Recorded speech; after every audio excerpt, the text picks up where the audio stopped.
Hello and welcome back to the final game of Week 3 where Counter Logic Gaming face off against FlyQuest.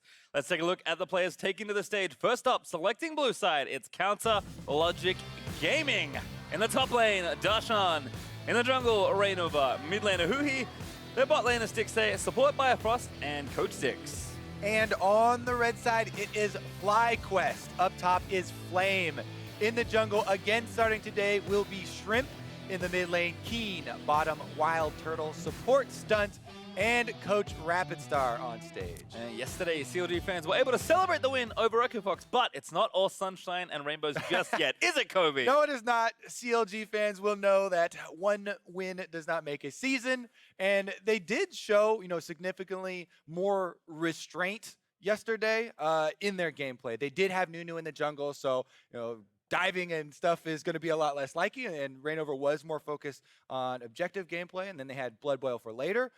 But just because they had success yesterday does not mean that they will forget about all of the problems that they had in the first couple of weeks.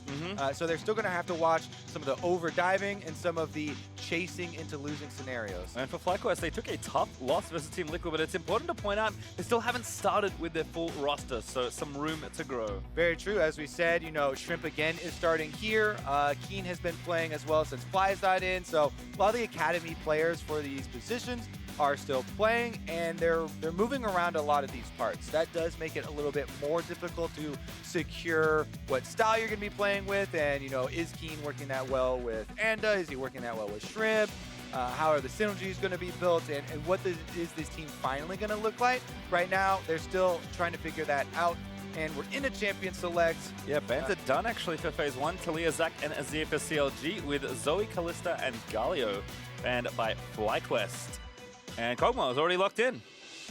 Yay! More Rage Blade Rush, Kog'Maw. Definitely a super reliable and super successful marksman at this point in the bottom lane. That's going to be for Stixxay, and Stixxay was really the focus of a lot of criticism early on in the struggles for CLG. In addition to Reignover and the team communication, diving in a lot, but he stepped up really big yesterday on the Kalista game. They did have the Blood Boil for him as well, so putting some more faith into him. They may have it again, actually. Nunu was not banned of note here in this one, so we'll see if they pick it up. Reignover is going to flash us the Yeti, as Tristana and Sejuani were the first picks for FlyQuest, so a total special and a nice solid tank jungler. It's Jarvan. Yeah, Jarvan going to be helping in this game, and we'll see about the engagements. That does kind of bring up the questions of what are they looking for to complement this engagement from Jarvan. Jarvan is good at creating a front line, creating that territory with the Cataclysm to work around. And sometimes you'll have champions like Gangplank that also use zone control and the barrel stacking for later to create these zones for Kog'Maw to work around. So it's not like a traditional front line for Kog'Maw, but it is a lot of things that the enemy has to worry about. They kind of touched on that in the analyst test, where a lot of space on the ground starts to get taken up in the late game teamfights, and this could be another case of that. Gnar here is a good answer from FlyQuest, so you get to use that Cataclysm against them, knock everybody into the walls with Gnar. Good against the GP as well, which was Darshan's pick here for this game. So the hot favorite matchup, Gangplank versus Gnar. It's all the rage. It is all the rage currently, but Aurelion Sol taken away from huhi. You just never know when he might pick it, and there's Cassio also banned, by CLG. Yeah, I'm thinking that Keane is going to look for another one of those high damage kind of scaling mid laners. This has been his tendency recently. He's performed well on in it, and I think it's an intelligent move here for CLG to ban out the two that he has liked the most. Azir is gone, Cassiopeia is gone, so we'll see what he goes to next as far as mid lane AP threat for FlyQuest to try and find out their composition. Although was FlyQuest's second ban, so mid laner number 4 in Phase 2 perhaps? Yes, Rise banned, so 1, 2, 3, 4, 5, 6, 7, 8 mid laners banned again. Been the name of the game today. Yep. A lot of mid lane focus. We'll see about this though. FlyQuest get their first pick of the litter. All right, Orianna appears to be a crowd favorite, so they'll take that one here. We'll see what huhi responds with.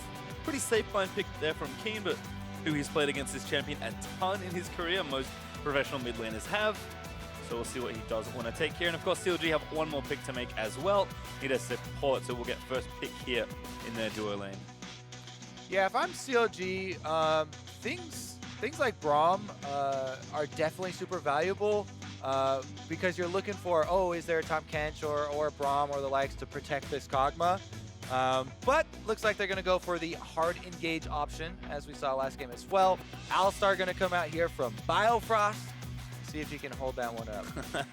He was a big Rakan player as well. Alistar has some similarities there, and it is Zilean for huhi. So once again, that's that protection that you're looking for then. If you have the engagement coming from your support role, then huhi will try his hand once again at Zilean. Remember when CLG pulled it out earlier this season, it wasn't that effective, and there were a couple moments where you're like, well, probably needs a little bit more time on this champion to get the quicker double bomb activations and a little bit of the positioning down. But we'll see. Attempt number 2 here from huhi on the Zilean, and that will mean that possibly Kog'Maw, possibly the front line, will have the extra life to work with. Yep. And Stunt saying, if you're not going to take Braum, I will. And he selects that as his support for this match.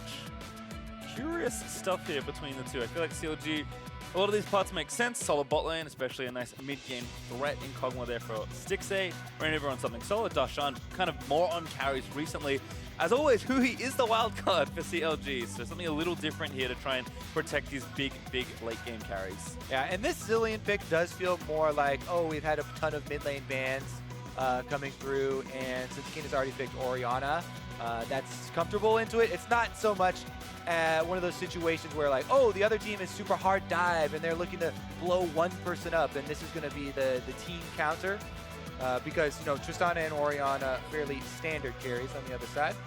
Yep, solid front line as well for Fly to complement those. In fact, Braum, Gnar, and Sejuani all making team fighting fairly straightforward. So CLG might run into trouble depending on how they start these 5v5s, but things are on the up. Both these teams, pretty important time to try and win. Given they're both tied in the standings at 2 and 3. A win here ties them with TSM.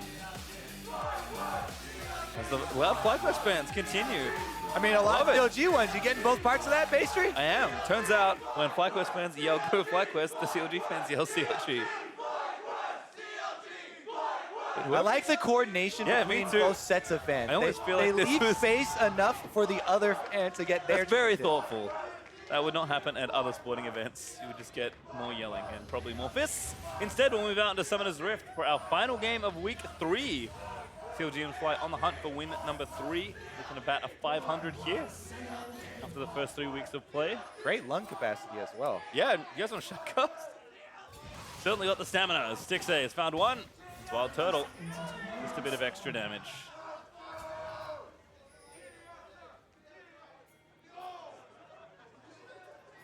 Rowdy, I'm enjoying it. The shrimp is casing the joint, seeing what's going on around the left-hand side of mid. Darshan has pushed himself into a brush. And we can check in with the runes now. Some unsealed spellbooks. CLG certainly strike me as an unsealed spellbook kind of team. Kobe, they do have 2. Yeah, keep your eyes out for Biofrost to swap over to teleport if he doesn't use the ignite early in lane. It's definitely possible for those guys to go for kills. Oh, we found one. Just a bomb though. Stunt going to take some damage, but nothing too tricky. Does deny any potential vision he wanted to get down. He had his trinket up, so not going to be able to see that. And Reignover, as we can see, is going to start on this red buff, but shouldn't be too surprising. Yeah, they are giving him a leash here from the bottom side, though, whereas FlyQuest Duo just going to let Shrimp farm his own camp, and they're going to get the early shove. This is always an interesting debate. And in solo queue, it's pretty much always, hey, you better leash for your jungler on first buff, right? But so much in competitive, we see the importance on getting the early shove in lane. That teams will sacrifice some early jungler health, making them do their own camp by themselves, in exchange for this right here, WILDTURTLE and Stunt. Braum, Tristana, it does have high kill pressure because you can engage on them from deep in the lane. You have Braum, Stun, and the slows coming out from his Q as well. Try and stack up and get kills. Ooh, a level 2 gank here from Reignover. Trying on to Keane, doesn't flash, still the knock-up land. Double bomb is good. Keane flashes out from under the second one. Exactly. So in that situation, he was very close to getting on the other side of the range for the stun, so Keane wanted to save his flash. But he should have been able to judge right there that the EQ from Reignover is going to hit, And once EQ hits, you know automatically who he's going to go for the double bomb. So in that case, he would rather flash early, flash the EQ, so he doesn't take any of the damage in the trade. In the end, he flashes afterwards, and does have to chug a part of his health potion there, but could be optimized a little bit. Too bad though. Shrimp now level 3 goes back towards his blue side of the jungle. Reignover though, I like the pressure, especially given that Shrimp did not get help. But you were talking about this earlier. Hunter's Machete and Sejuani do let you do your single camps pretty easily. He's going to take the Scuttle Crab here and demonstrate exactly that. Scuttle Crabs are pretty much free health gold for Sejuani. And vision. Because, because of the way that your permafrost works, it's very easy to stack it up, even if you're just level 2 with a point in W and E. And you can see there, you get an instant execution on it, lowering its armors and magic resist because you both stun it, as well as get your bonus damage from your auto afterwards. And Shrimp easily is able to continue with the kind of standard route here, where he now transfers down to the Krugs and steals those. Meanwhile, though, an extra little steal from Reignover as he went to go grab the Raptors, which, as we said before in the last game, Sejuani, when she starts Machete, doesn't go for Raptors unless it's kind of the last option, because you have no Talisman heal, and they beat you. Smart awareness there from Reignover. Take that camp away, but some farming for the most part between these junglers. Flame, though, I think Darshan pretty low in these early trades. Playing aggressive in the Gnar matchup. We saw fleet footwork from FLICKR last game. This time, the much more aggressive area there from Flame, trying to get a bit more lane dominance. As Stixxay to get some shots blocked by Stunt. Turtle got a little low, but nice protection there from his support. Yeah, Kog'Maw is very effectively able to trade back and 2v1 even sometimes early on in lane, especially against matchups where the enemy support is a melee. Because of the extra range with your Bio Arcane Barrage when activated, not really a lot of counterplay there for the other team, unless they're trying to take an all-in or something. Opens up an opportunity here for Stunt to roam up, though, and get some wards on Reignover. As we said, Reignover taking the Raptor camp got him a camp ahead, but because Shrimp saw that his Raptor camp was gone, he also assumed, I believe, that it was a double counter jungle from Reignover, so I don't think he even went to check his own Krugs, and Shrimp down 2 camps, actually, since Reignover got his full side clear and one of Shrimp's, without Shrimp going to check every single one. Reignover once again able to get that early camp lead with his pathing. Yeah, and a decent gold lead there for Reignover of a few hundred, but most importantly, a full level lead. That's what he's currently holding there over Shrimp. Yeah, way more important in the early game. Levels mean so much. Not only do you get your extra point in one of your abilities, but the gold value of a level, just in the stats you get from leveling up in your health and your attack damage and attack speed, for most champions is around the 500 mark. Varies for everybody, but very, very valuable there. Reignover also just taking a tour of the left side jungle here with FlyQuest. Lots of good vision, and again, going for the steal. Yeah, because he took it the first time, he has the exact timer on respawn, and Reignover went to check both camps because he wasn't sure if Shrimp knew that he hadn't counter jungled the Krugs. Turns out he went and found it was still there as well, so now he knows that he is +2, or maybe even +3 here on Shrimp. This is starting to get troublesome here as Shrimp's camps are stripped away by Reignover. But again, Reignover always with that intelligent path in. Huhi finds a control ward and takes it down. And even though the numbers are kind of evened up when you get Scuttle Crabs, Scuttle Crabs still give you 4, that's why you can see this CS pretty close there. Scuttle Crabs don't give a lot of experience. They're definitely valuable for the gold and for the kind of free health that we talked about, since they don't attack you back. But that also kind of adds to how Reignover is able to get the level lead. Looks like buffs are respawning, so Keane's going to wander over and get his blue. Turtle can bottom lane with a BF sword. Looks like back's coming for CLG as well, but Turtle's been playing pretty aggressively in this lane. A little behind on CS, but trying to just keep the lanes pushed up and turrets pressured. Stixxay gets those first 2, let's call them good components of the raid floor. Yeah, let's talk more about this matchup since we see it so often. The average globally is around like 50 CS or whatever. Early lead for Gnar because of, last game we're talking about mini Gnar harass into the threat of Mega Gnar all-ins. currently, you know, Flame doing a decent job. He's got his 10 CS lead here in the Gnar TP matchup already.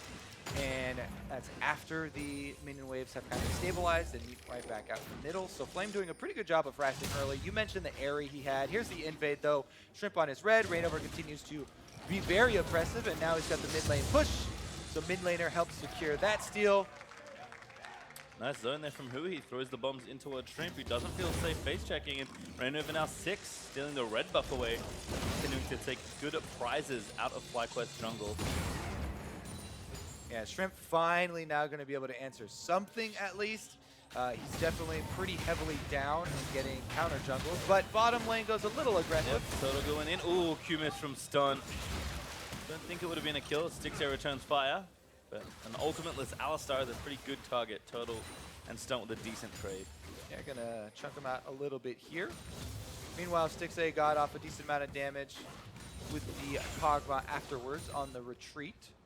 A lot of vision though. Shrimp was able to lay down around this red buff quadrant of kind of like the game. You can see all the control wards in the bottom side of the map there, leading over to the dragon.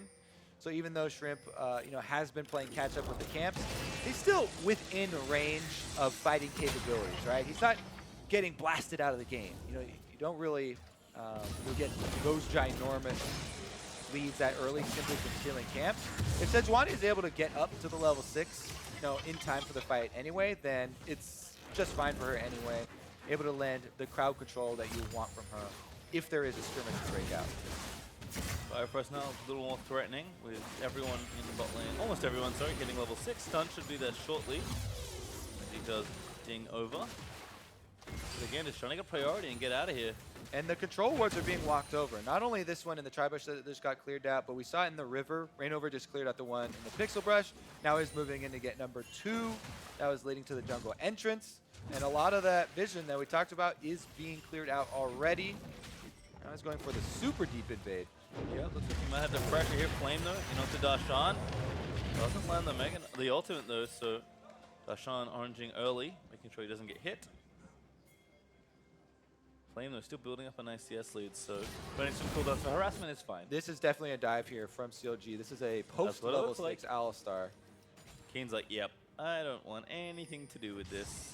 huhi though gonna try and force it. Turns away with the bomb, so instead turret damage will come. Good communication from the bottom lane. They say, hey, Alistar is roaming.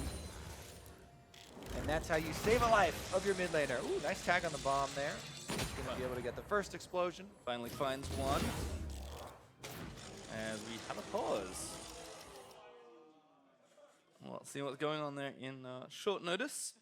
But certainly, nice little feint towards mid there. I like the setup from CLG. The attempt certainly made sense, but Keane pretty obviously aware of that based on his teammates' communication.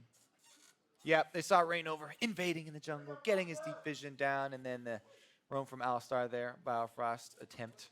Not going to find anything. You will notice previously we had Biofrost change that ignite that we talked about into his teleport. So we're getting the teleports from bottom lane, and those crazy plays are going to be a possibility, not only from roaming from Biofrost, but now from the Summoner Teleport as well. Is going to reduce that all in there for lane though, because no more ignite. So quick check in. Stunt is called for a pause. He apparently went back to base to refresh his wards and didn't get any. So just checking to make sure stingy that happened. Little shopkeeper. I know, he's not giving them away. They're free. Not giving out the give wards. them out. Well, we'll see exactly how that one happens. Kind of a interesting one. Haven't heard of it before, but again, just want to make sure that's checked. And we'll give you updates as soon as we know. Other than that, pretty slow start to this game. Impressed with Reignover's pathing. Kind of seems to be more back to form as far as finding good windows to invade and get a lead. Reignover is certainly the kind of player that would rather get control than necessarily get a kill, and just kind of grinds you out slowly rather than going all out aggressive. And you'd say that. Having seen the beginning of the season, it has definitely been some over-aggressive moves that have got CLG into trouble. So it is kind of refreshing, yeah, to see this. And him kind of return to that form that you're used to seeing back from the successful days. And it's kind of curious to think about Shrimp as a player. Again, he was for so long the Lee Sin guy. especially down in Challenger now. Academy was really known for just destroying people on these aggressive carry-style junglers. Obviously, a player that has had quite a lot of LCS time. It's more than comfortable playing a meta tank like Sejuani, but certainly does feel like he's been kind of given the runaround here by Reignover in the early stages. Maybe missing some of that stage experience for a little while. That's why his ability somewhat. It's always so fun to watch Reignover's early games since we're observers and we can see both sides and you kind of look at the mind games developing and his timing, returning to those paths and how he consistently gets those early game experience leads. But we have notified the pause, the players that they can talk now during the pause. Since they're investigating the bug, and it is going to be a little bit longer. Quick correction as well, it was Shrimp that called, not Stunt, but same bug. So investigating that same issue. Once again, when we have updates, we'll let you know. Agreed on Reignover. There was something I was going to say. It always happens to me. Does it have to do with coffee or Australia? I feel Not like that's 50% of your comment. That's not inaccurate. You like both of those things quite a lot. Same, honestly. That's true. You have been to visit. Never with me, though. That's interesting. You went a long time ago. That's fine. I'm not going to hold it against you. It's too dangerous. I will need a bodyguard if we go back. You might want to hire someone else that's not me. I'm going to be honest with you. Probably not the best bodyguard. Can you take out the bugs? Oh, of course. Okay. That's standard. That's what I need. Honestly, though, this game does mean a lot for both these teams. As you were talking about, the standings, they're right next to each other. So not only are you going to give yourself the win, but the extra space in the teams that are right around you starts to become more important as we move on in the season. Okay. Well, again, just kind of looking back, as we take a moment here, kind of moving through these compositions, I'm still very curious about how CLG are planning to kind of get things going. In general, whenever you make a new team, it's important to figure out ways to synergize and build experience. Obviously, that takes time, but some teams, I think, click a little bit earlier than others. I think CLG are a type of team that are looking for, they've always had a unique identity and are kind of looking for a way to integrate their new players in. I mean, like I said, I wasn't kidding when I said Spellbook feels like the CLG rune, because this is the kind of team that has always played well globally around the map using TPs, and now that 3 different people can have them, including your playmaking support. The famous double teleports. On the now it can be triple teleport, quadruple teleport. They've always been looking for split pushing, when Aframu was on the team, trying to find ways to gain objective leads. Through sneaky play. I don't want to say you have a hand in the LCS script, Kobe, but can you imagine, if Doublelift in Game 5 of playoffs on TL died to a triple teleport play from CLG? That would be some nonsense. There's a possibility. What now? I was talking back I was to, more just saying it'd be funny if get our Doublelift fan died to a triple teleport play, because that is now a thing. Well, same situation. Game 5, TL in playoff. We've definitely seen quadra teleports up to the top side. Those are fun to watch. Top laners so much happy to finally get revenge. The party is in my lane now. Wonderful. And just a quick note, looks like Shrimp did Q a little too speedily off the fountain. Those wards did not refill, but we are checking to see if they can play through it. Don't know if he can ever get wards again. I very much doubt it, but we'll see how that one goes. Like we said, thank you for your patience. We are going to be working through this one ASAP. Rough life, man. He subs in. He's trying to help out the main team. Coming from Academy. He's trying to ward for the team, be a team player, and they won't even give him the wards. The whole game is against him. It is. It really. I mean, and you know what? As far as experience goes around the jungle, that has actually been true. Obviously, Reignover has more of a hand in that and manipulating the game system. As a jungler, not only do your teammates blame you all the time, but the shopkeeper won't even give you what's yours. Well, you know what? He knows the right person to blame, so I think the shopkeep is doing a magnificent job. I really do. Well, Kobe, I'm going to settle in. What do you want to talk about today? Someone really wants you to. I still wanted to talk about Australia, man. Come on. All right, when was the last time you went to Australia? Kobe? Never. I've never been. What? I thought you'd been. No, it was a complete bluff. It was a complete bluff. You had me full. All right, well, I feel betrayed. This portion of the conversation is absolutely over. Is that trust broken? How do I earn that back? Mildly. You go to Australia. It's a very simple thing. Okay. All right, well, we'll leave us alone for a little while longer. Send it over to the analyst desk as we wait for the polls to be resolved. I love you too. Whoa.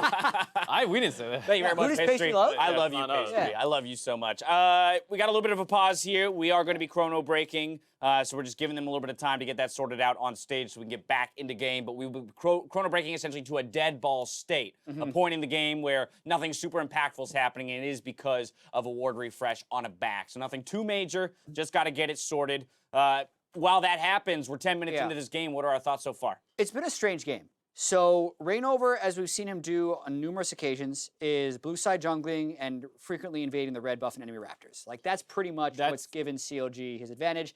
That has been Reignover's #1 play for 3 years. Right. Like, that's what he does. To put a term to it, we call it cycling. We call it cycling because he cycles that side of the jungle. Every time the raptors are up, he'll go through.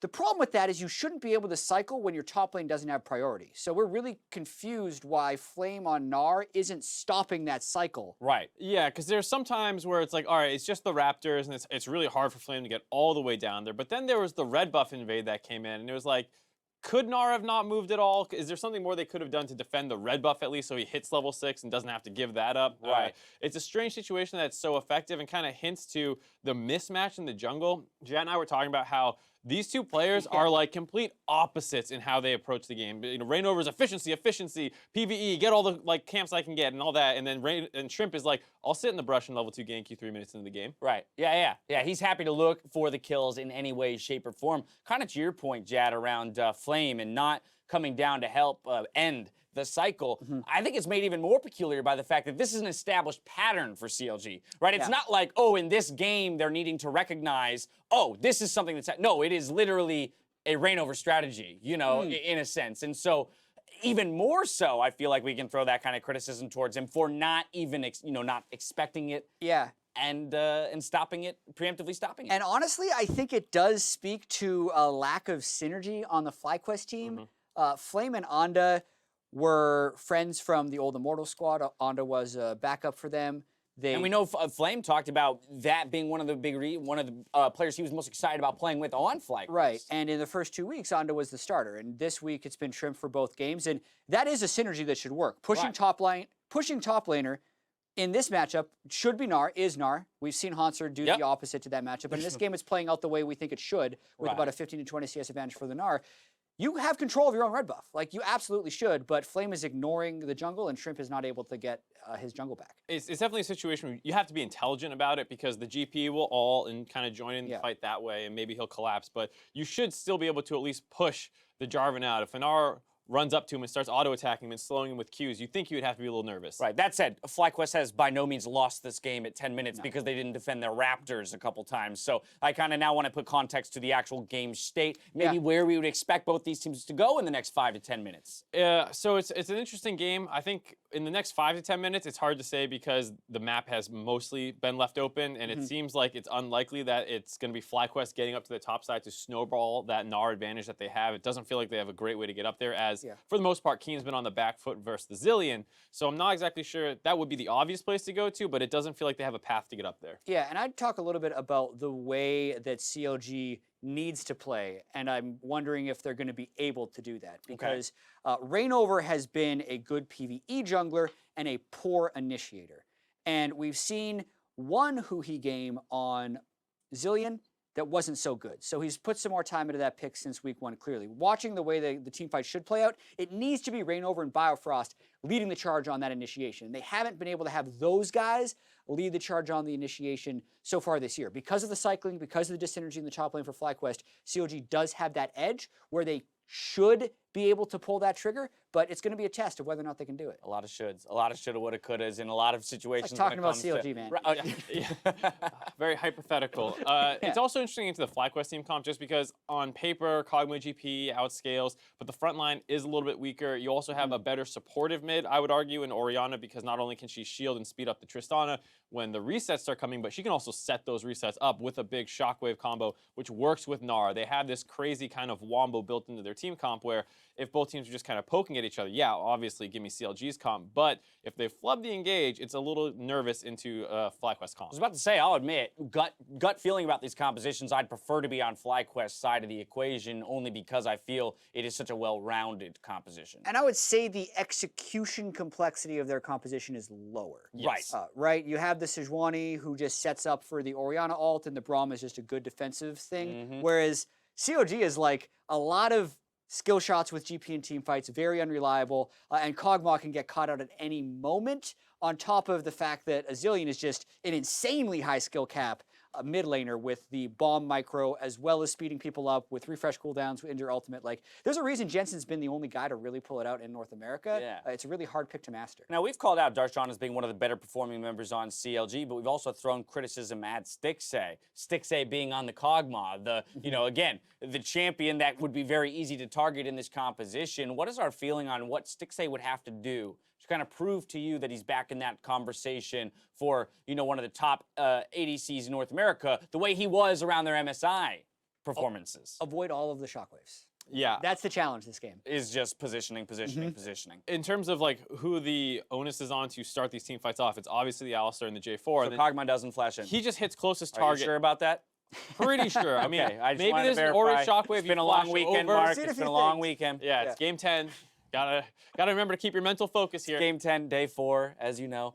No, but in all seriousness, yeah, I mean, you are looking for that Jarvan, that Alistar, you know, to pick the fights, start the fights and the targets, and that's where I want to now turn to Biofrost. Again, this is a guy who's criticized for communication, but praised for his mechanical prowess on TSM. CLG contests he's not nearly as deficient in his communication as people have said he is in the past. But here on a champion like Alistar, reminiscent to Aframu's performance from earlier today, we'd be looking for him to really make some plays happen, put a stamp on the LCS here. Or Smoothie's performance. Yeah, the that's game what I was we gonna- just saw after they can control vision so well to be the initiator.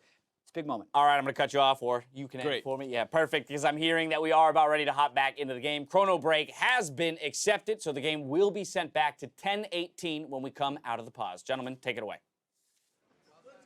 And we're back. 10-18, take me. All right, take you back. Take me back to a time when they had wards. Hopefully they have wards. It'll be very awkward if they do not, but imagine they will, as we heard a lot of wonderful analysis. Thank you, gentlemen, at the desk for filling in there. I mean, again, 10 minutes through this game, not a whole lot else to go on. We're going back at 10:18 as we are jumping back in. And still a very close one. CLG built a lead, but no first blood. Turret's still up for grabs. There's a lot to really play for here, Kobe, as we get back into it. Yeah, we just as a refresher, we had Biofrost. He was warding up into the jungle there of FlyQuest during the previous desynced recalls here. Stunt had just gone back to base there on Braum. So that's why we have the situation we currently do. Now, Huhi is roaming up to top side, and Zilean is going to try and zone off, it looked like Flame. He just jumped away. That's why he had no action up there. Well, Shrimp gonna get this Scuttle Crab. Stunt also roaming around as they're both looking to get the vision down. Shrimp taking away that plant. So again, lots of priority being placed on this right-hand side. Reignover back to the Raptors.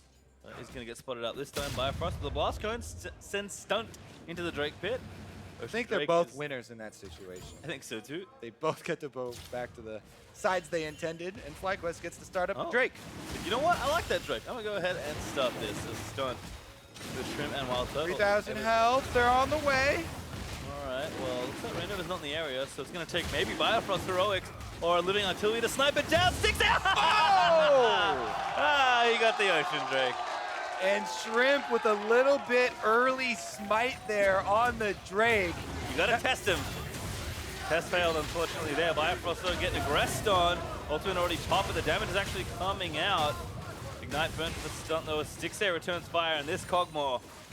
Ocean Drake up, doing a lot of damage. Oh, man, they just missed the landing there. Look at all the preparation they did for that Drake. 4 wards behind the Drake pit. All this vision now that Shrimp is going in, to try and contest the red. That was all in setup for the Drake. Now he can get vengeance, though. Ha-ha! No one's got smite, actually, so gonna have to use that permafrost, but Keane here to save him. Red buff goes over. Actually, maybe too far forward for Reignover. Don't want to get over-aggressive. Reignover's like, hey, man, I didn't steal the Drake. Why are you coming in here again? Go bot lane. Leave me Yeah, go alone. bot lane. Doesn't matter red buff. It's Keane. I commit the shockwave either for the kills. We'll just watch this steal again. Yeah. Stixxay's like, now. Yeah, Biofrost gets the ward in. Early smite there from Shrimp, as we said. And boom! Goes the Drake. Straightforward stuff for CLG. They actually claim the first objective in this game, thanks to some nice timing by Stixxay. Darshan continuing to get bullied up here. 30 CS down, but with a Trinity Force will look to recoup that gold disadvantage ASAP. Yeah, this is good play by Flame. He's been very offensive with his mini Gnar use, constantly trying to push Darshan off the minion wave, pressure him for CS, and create the extra advantage. Shrimp, though, gets comboed. Yeah, Reignover actually looking to get this one going. Darshan follows up. Ooh, Cataclysm. Double bombs. No, it can't land. Shrimp forced to flash. Keane now with a shockwave. Maybe can go Stunt. Also came up. Here goes Biofrost with the TP. Shrimp down. First blood over to the Zilean. Huhi able to grab it. The shockwave finds a couple, but Stunt is so low. The red buff not enough to get him. There was the wall power from Flame. Doesn't lock down the stasis. Huhi. Resurrection though here. Good ult there onto the Jarvan by the Zilean. Trying to protect Reignover. Bomb's still there, but Flame, he wants it. He grabs the stone from the concussive blows by Braum, but he can't finish the kill. Now Biofrost looking for a double. It's a pull. Oh, there it is for the alley-oop for the heal there. Bird to keep them alive for a little while longer. It's now Darshan looking to go down. Sniped by Flames, boomerang Biofrost. Now he's the one in trouble as he saunters back towards the turret. A Q miss from Stunt, and that's going to call it off. So that was a 9-man brawl on the top side, which leaves Stixxay all by himself to take first turret. So even though that was a 1-for-1 trade on the top side, CLG get an entire turret out of that. Let's take a look at how this all started. Shrimp invading on the Gromp. He does smite for the extra level that he gets, plus the extra healing, but Reignover is on the chase, and even though he comes out of the Zonias, had some extra damage on him. Now it gets turned around a little bit, but this is why Zilean is so good in early skirmishes. Even though there's a good shockwave here and they collapse onto Reignover with the stun, he's about to go down. There's the resurrection from huhi. Zilean gets the ultimate off, and that buys so much extra time. And from this point on, it's just about time, because you can see on the mini-map, the Kog'Maw is now auto-attacking the turret. And Stixxay's gonna be able to get that entire objective during this chase. Stopwatch there for Darshan. Again, delaying. Biofrost went in with the Alistar, delaying more, keeping those members deep in their jungle, popping his ultimate, and trying to stall for themselves. So even though it was very chaotic up there, CLG very happy with how that sort of pick happened, where they caught Shrimp in the jungle and were able to gain a little bit more momentum from it. Actually more than 2,000 gold ahead just off of that first turret gold and trading those kills. Good win there from CLG. Fly invest a lot, summon away to try and get something started. And actually a TP to the top side from Darshan for the turret kill, playing very aggressive with the teleport. Yeah, CLG taking that tempo lead and just running with it here. They had GP bottom, he was clearing the waves, immediately teleported up the top side. Now they're just rushing through the turrets. He has the added advantage of being able to wave clear cross map. So intelligent use here from CLG to really try and pressure off of that kind of small event. Yep, going again, continuing the siege here. It's 4v3 right now. In fact, they go for the dive. Biofrost starts it off Stunt. He's going to go down to Darshan. Great aggressive play there from the Alistar. Going to get stunned on the other side. Flame going to try and get the kill. Looks to get the counter. Kill Stixxay with a heal. Sniped by the ulti there from Shrimp. They're trying to block as best they can. Flame, he wants it with the wall. Is he going to go? Finally gets it to Shrimp. But now the dunk comes back in from Reignover. Zilean up here with the resurrection. Gets the kill onto Sejuani as Darshan pops back to life. But Darshan does get Flame, and the stun lands on the other side. Keane forced to pop the other. Bomb lands in, but the living artillery is going to seal it. CLG, 3 for 1. That was sick right there. Huhi roped up on Zilean to flash in for the resurrection with the Zilean ult. Then when they had the shockwave, Stixxay actually flashes forward on Kog'Maw, past the shockwave, in towards the turret to be able to finish off these extra kills. So another scramble going in favor of CLG, and they claim another turret. They are absolutely destroying these objectives in the game. They stole the first Drake, but then they manufactured this line of turret destruction. Let's take a look at the dive. Biofrost instantly goes in. This is level 1 Alistar ultimate though, so the damage reduction not quite there, and Fly and Shrimp are able to whittle him down anyways.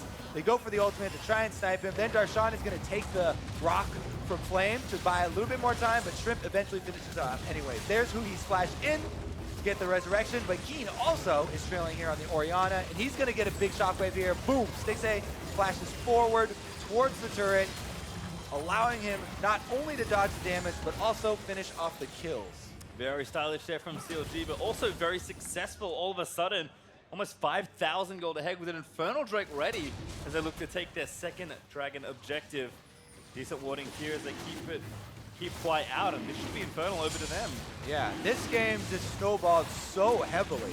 Now this is a 2-item double buff Kog'Maw very early on, and they've just secured an Infernal Drake on top of their giant tower lead that they have.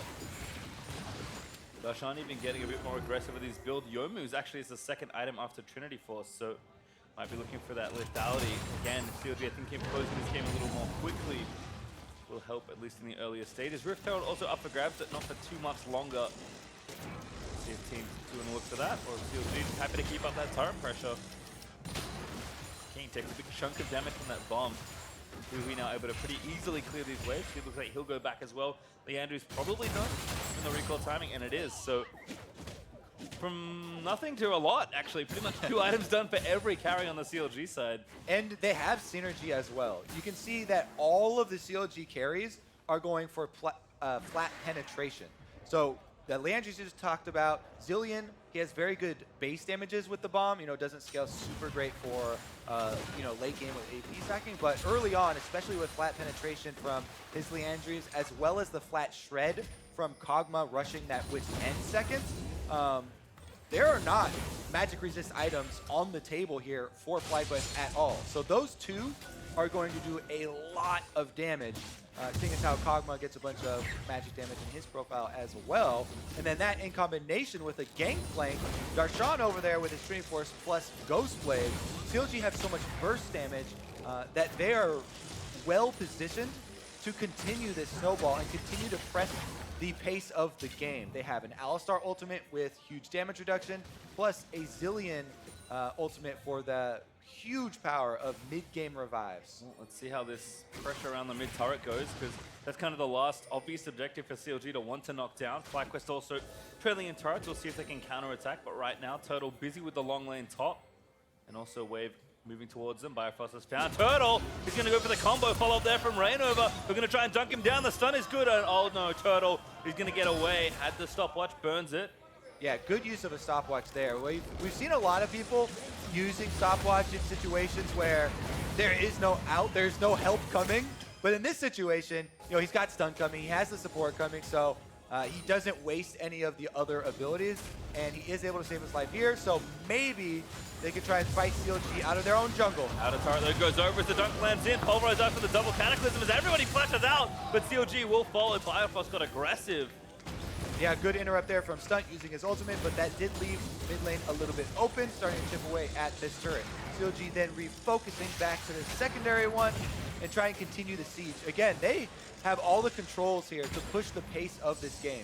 Even though you look at the combo, you're like, oh, you know, they have GP on their side. He's already got his Trinity Force, he's already got some flat penetration, and they have so many other tools that are fully operational.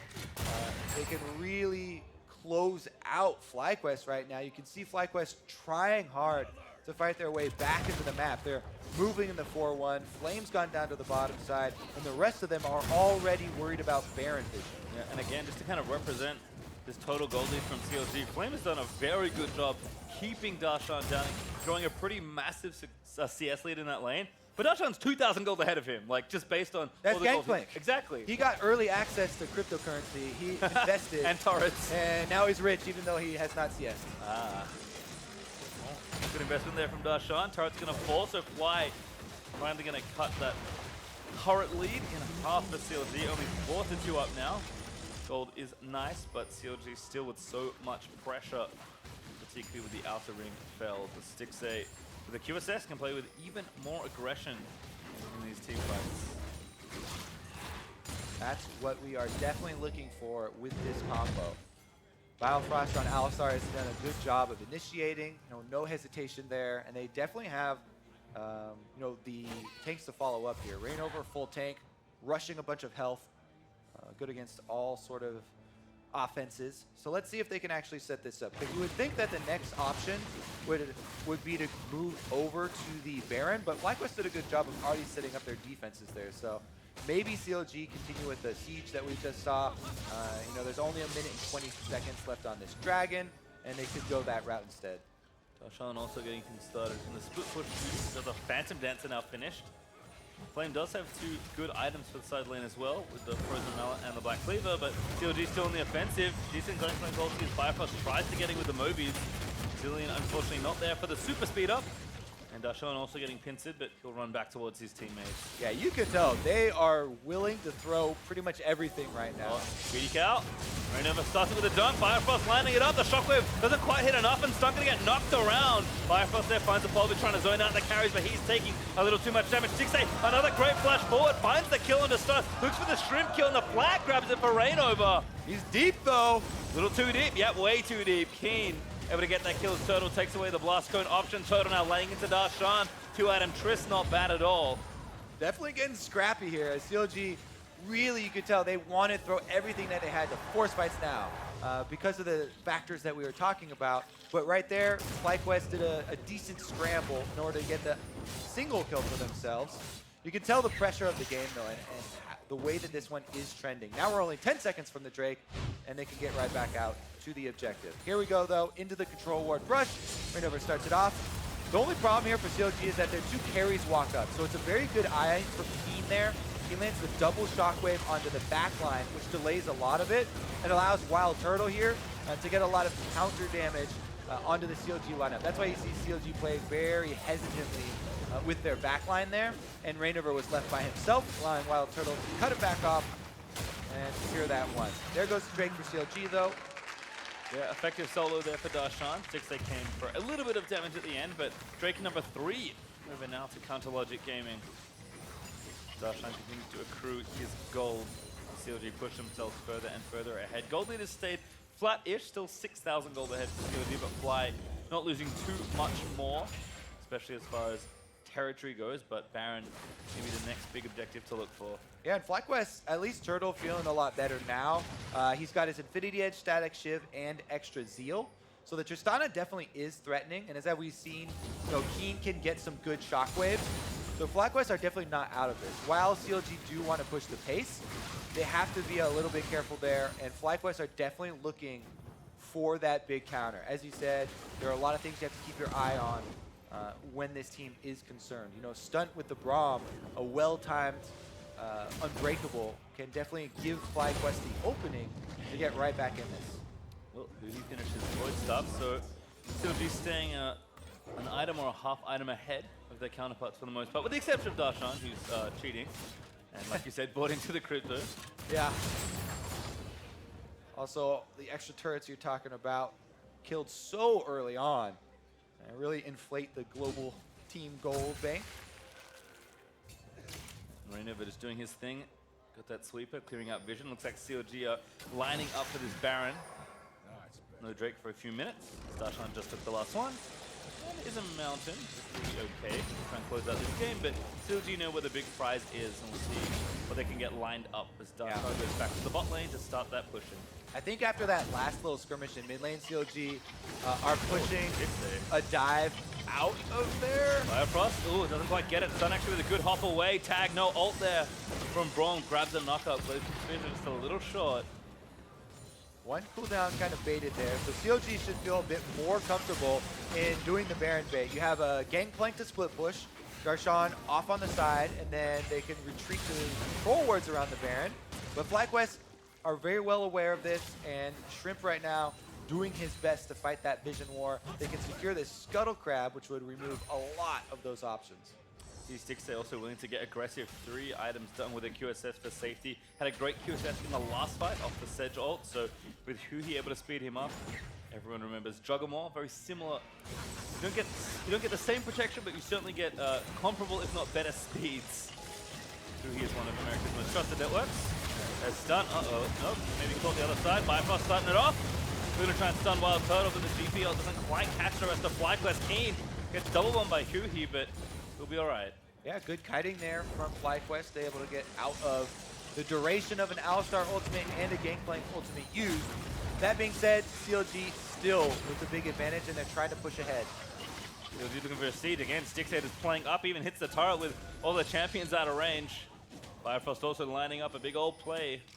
Has his flash ready. Got all the zoning here. Bombs to secure this tower. CLG push up and start to melt it. Barrels there as well. Bombs back down. Shrimp just skirts the edge of them, and a good barrel chain finds Stunt for some poke. Stixxay taking more turret shots. It's really rough for FlyQuest. The floor is full of explodable bombs from CLG. They have to worry about barrel chains. They have to worry about double bombs. And all the while, Kog'Maw has this huge area of threat when the Bioarcane barrage is available. So they activate W, they just bully their way in to the turret and are able to take quite a lot. Well, Fly at least will get some time here. Ooh, auto attack follows Biofrost to base. Catch that one. Taste. Ooh, a crit too. It's the power of the rapid fire cannon. Hits a very long distance when you charge it up. But again, FlyQuest at least going to get some vision back around the Baron. Not too much they can put down, and Reignover's already back on duty clearing that out. FlyQuest, I think, mostly irritated by this mid-outer turret that's still standing. It's constricting a lot of their movement throughout the middle of the map, giving CLG all this space to play with. Yeah, I think CLG should go with a similar game plan. Group right back up, or at least 4-man group right back up. And they can have Darshan prep the side wave. He can come over again for the barrel chains once they have the side wave in place, but you want to get mid and the side going, and then try and make use again with all that zone control. Steric stun for Darshan, 4 items as he just continues to buy up. Fly again, looking around, trying to get some vision back, hoping a straggler gets picked up. Yeah, it looks like Biofrost is going to get the flank off. Biofrost already behind the Raptor pit. Stixxay already starting it off, unleashing, but Biofrost very patient. He wants to carry. They've got flashes up. Oh, this is a very good spot for Bio. Here he comes. Biofrost looks for Keane. Headbutts him back. No, not quite towards the team. Gets the stun down, but the damage might be enough. And Shockwave is nice, but still damage getting dealt. Flame off on the flank, doesn't get it. Stixxay, the killing spree flashes again. Looks for stun, doesn't get it. Almost grabs Turtle though. Still going for it, but gets resurrected by the Zilean. Can just afford to play so damn aggressive. Yep, and now they can retreat back to the Baron. They took out Keane. They forced Turtle back to the base, and it looks like, oh, maybe they Baron bait here with the control wards. Darshan going to keep him out of the pit. They got the DPS. They're just going to try and take the Baron down. Darshan and huhi zoning away. Reignover tanky enough as Darshan almost soloing out the jungler. Might just go in for the kill. Although Stunt's going to stop that. Turtle also low. Does not want to face Checker Parlay. Yeah, and they speed him right back out because they don't want that fight actually to take place. They finish the Baron here. CLG are going to be able to take it. And Baron goes over. CLG a very well played position to pick up that Baron. Oh my goodness, Darshan. Comboing off minion waves as FlyQuest will take the consolation objective. It will be a Mountain Drake, but this was such a well thought out initiation by CLG. They had been doing so much work clearing out the vision, and then FlyQuest lost track of Biofrost. Comes in, Righteous Glory, flashes, able to get the Q, then headbutt Keane back in despite Orianna having her flash. And then it's just CLG diving in onto Keane, and there was a little bit of hope there for FlyQuest because they were almost doubled up. Turtle, though, not able to get a super lucky line of crits or anything, and CLG did have the resurrection from Zilean. Chrono Shift goes down onto Stixxay, so they're able to secure it. Today I learnt you cannot be displaced during Jarvan ult. Yep. I did not know. Reignover just jumping in there. CLG pile in for a few kills. You can see just how much confidence Stixxay has in this kind of team comp. So Zilean pick working out a lot better this time. CLG still sieging up the turrets. Darshan is just collecting bank with every minion wave that approaches him. And Flame, he's going to try and take down these Baron up minions, but it's a tough task. Definitely true, because the Baron buff here really accelerating the split from CLG. Oh, Darshan getting slowed. Oh no, here's WILDTURTLE again. Darshan gonna try going for Braum. No, doesn't get it. Turtle almost dies, but able to get out of the way. Not enough crits for Darshan. That's a huge breath of fresh air for FlyQuest. They take down the very fed Gangplank as you're going over, even without the successful early game. Definitely had a lot of power, but Turtle gets in there, has a red buff on Tristana, so they're just barely able to come out with that kill and buy themselves some time. That's some much needed respite here for FlyQuest to try and stabilize. Certainly is. Only one turret they're taking for CLG so far. It was the mid-tier 2. So a lot of time bought there as Darshan still 20 seconds away and protecting their bottom tier 2 as a result. CLG would like to get inhibitor turrets if they can, but Looks like it'll be no dice with maybe 1 or 2 pushes left as Baron buff is approaching a minute mark left. Huhi though gets his blue buff. Level 18 already. That's one of Zilean's benefits. Zooming around. Getting stronger and stronger. And you can see again, every revive on Stixxay is going to be full health pretty much every time, given how much AP he has on Zilean. And Darshan even aggressively TPing back down the bottom lane. He does not want to let this Baron pressure go, even though he doesn't have Baron anymore.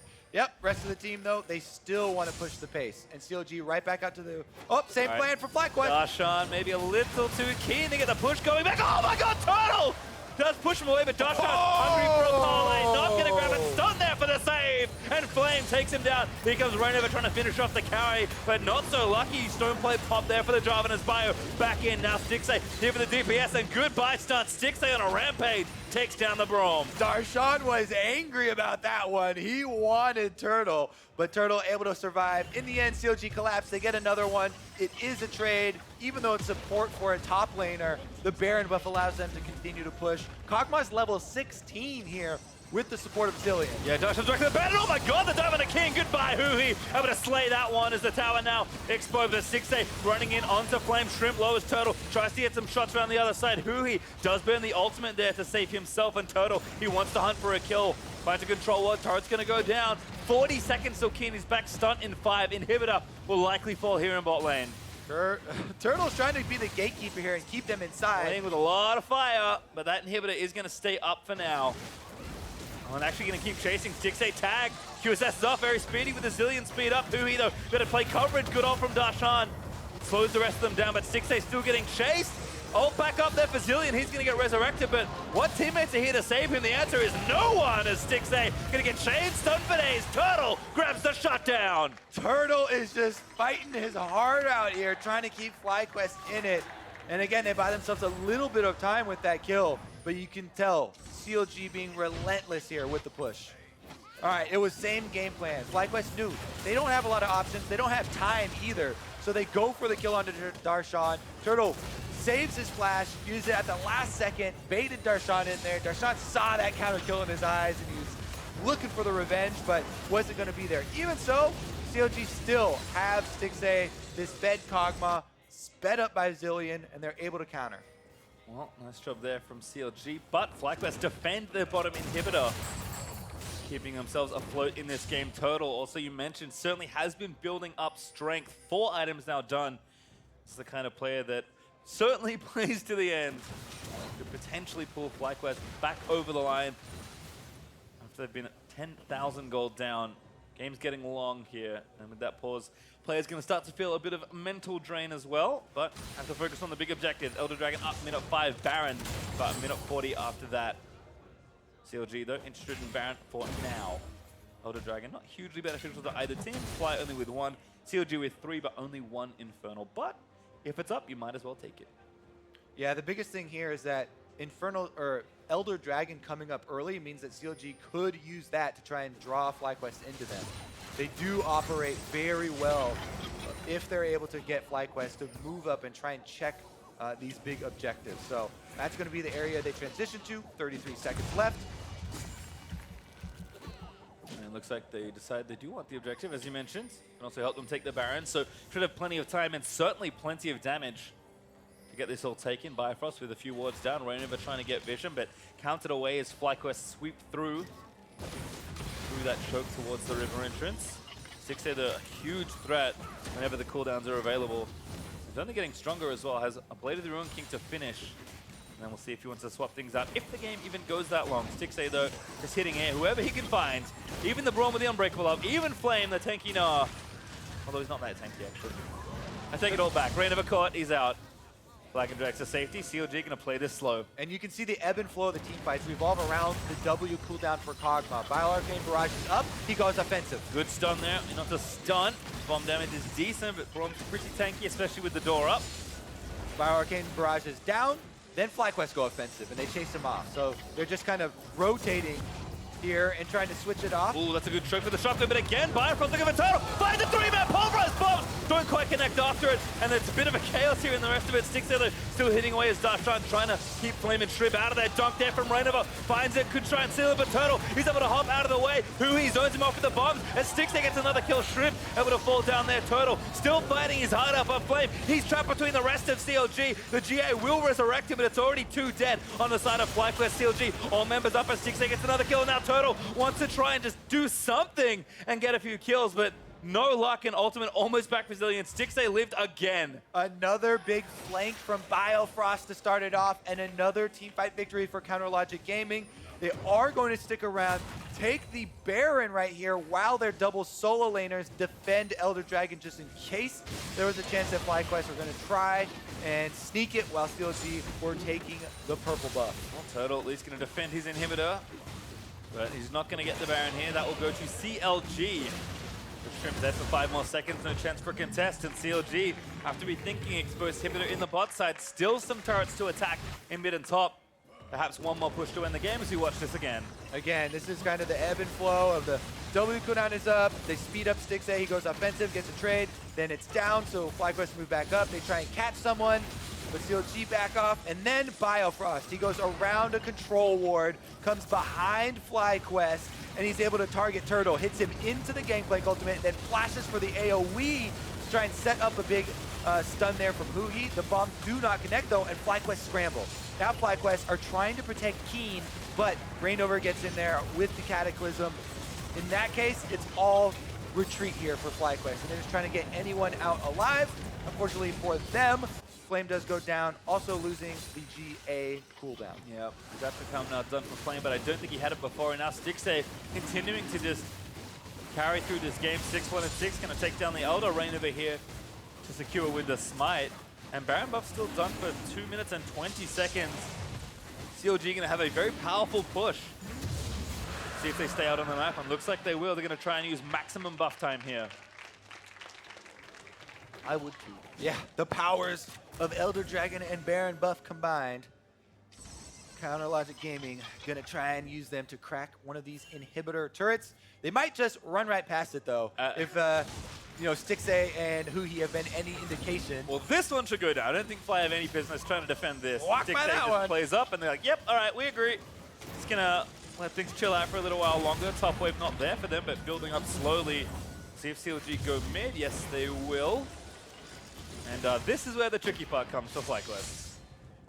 All right. A little bit of side work here done again from Biofrost. He's trying to clear out some of the wards, open up any sort of extra routes they could possibly take.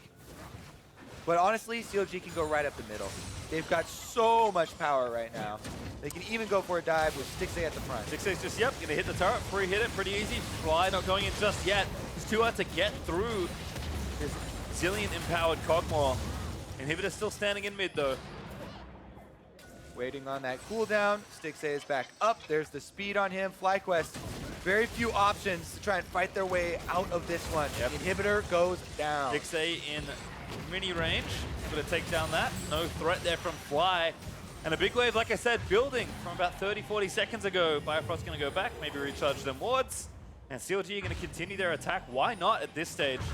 Oh, never mind. Everyone's gone back. I'm a liar. CLG just gonna decide, you know what? 2 inhibs is enough. You know what, Darshan? I'm gonna need you to stop doing this. The TP's back to the mini wave. He's gonna get this going. Never mind. CLG gonna try and close the trap here and seal this game.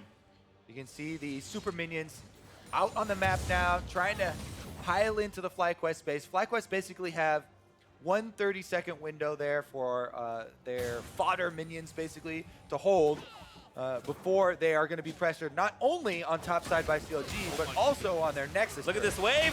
3 cannons empowered by the Baron. Only 10 seconds left, but this tower's getting shredded. Stixxay onto Stunt in the front side.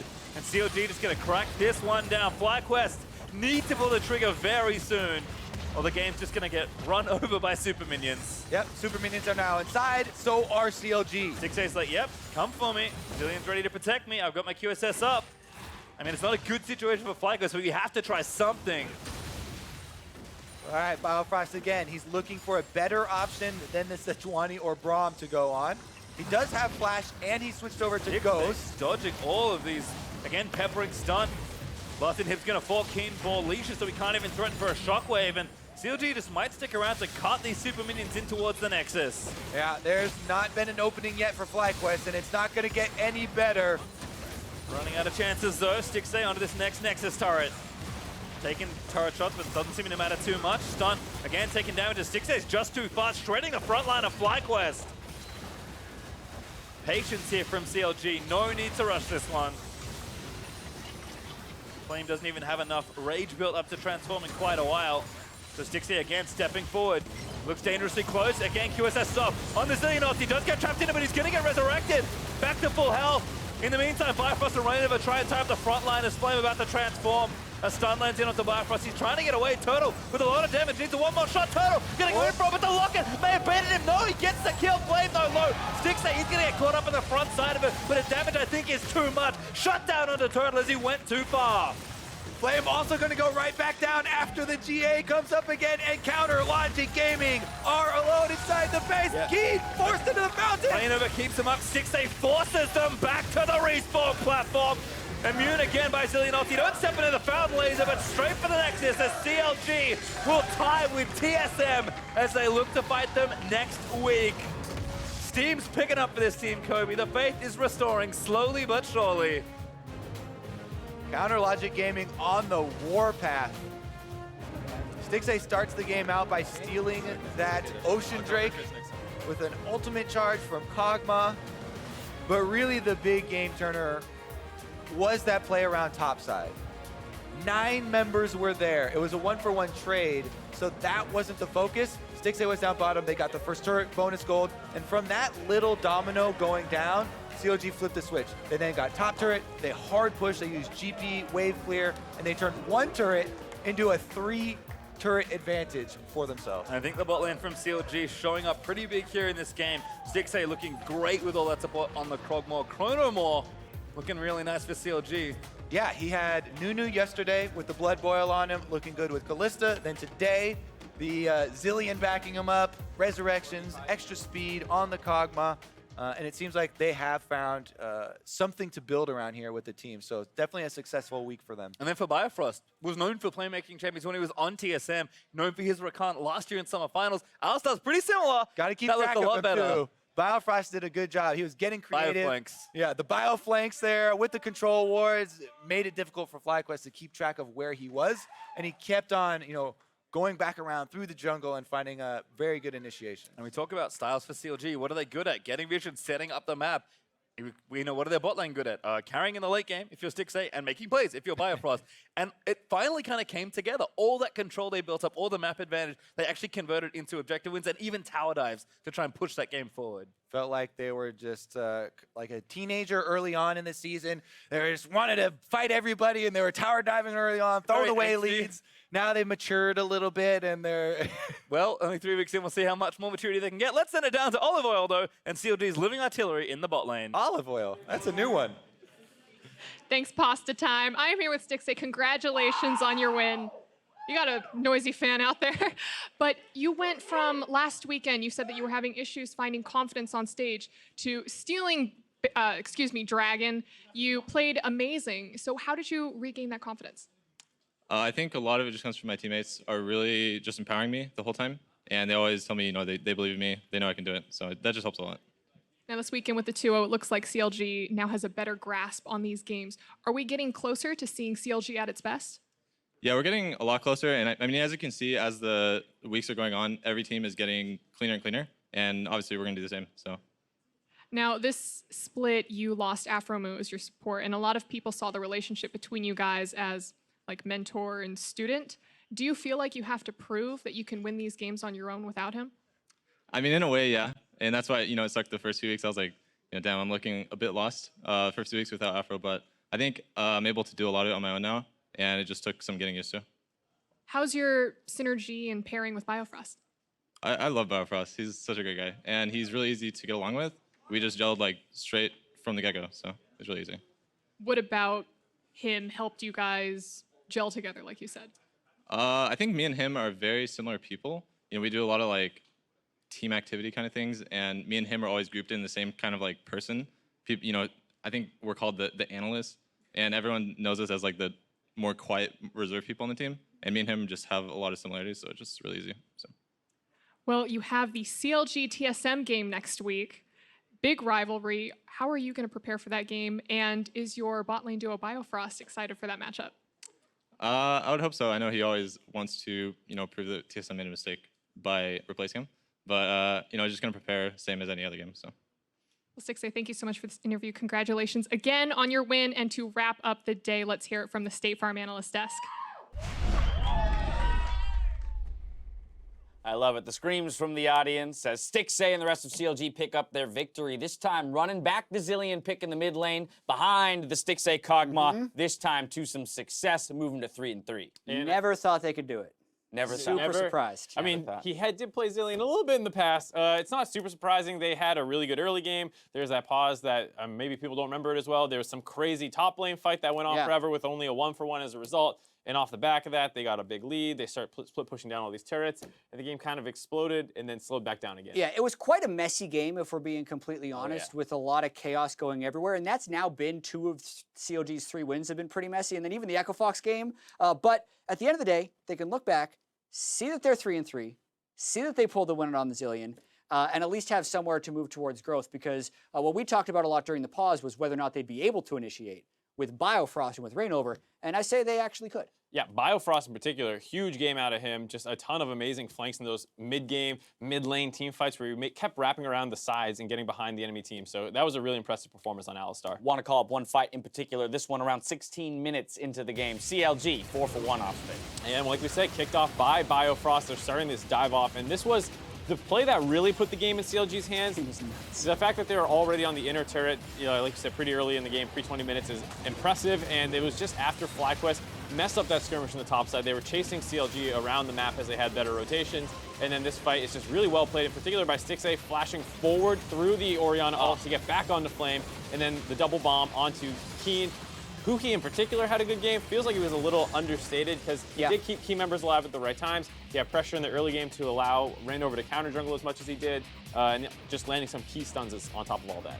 I mean, that said, it's a pretty gold graph in the sense that it continues to move up and to the right. You know, so even though it may have elongated and slowed down in terms of pacing, at least the gold values were still mounting in favor of CLG, and eventually the win comes through for them. Moving to 3-3, and as you mentioned, Jat, still not the prettiest of wins. It seems like that's where we go from here. Stixxay even calling out that, of course, the first couple weeks without Afromu, there may have been some moments where they felt lost and didn't have that voice of reason or the dominating vocals, but those issues are being worked on. Yeah, and you could see that they were definitely over-aggressive in the first few weeks, and they were a lot more calculated. Still, you'd like them to kind of get to that C9 level of coordination that we've seen, or the Team Liquid level of crispness. You need to be able to have one of those two things if you're going to play like that. Right. But play around Reignover strengths, let him cycle someone in the early game, play your lanes even, and then when you get to the team fight phase, just kind of let it happen. That's where CLG, I think,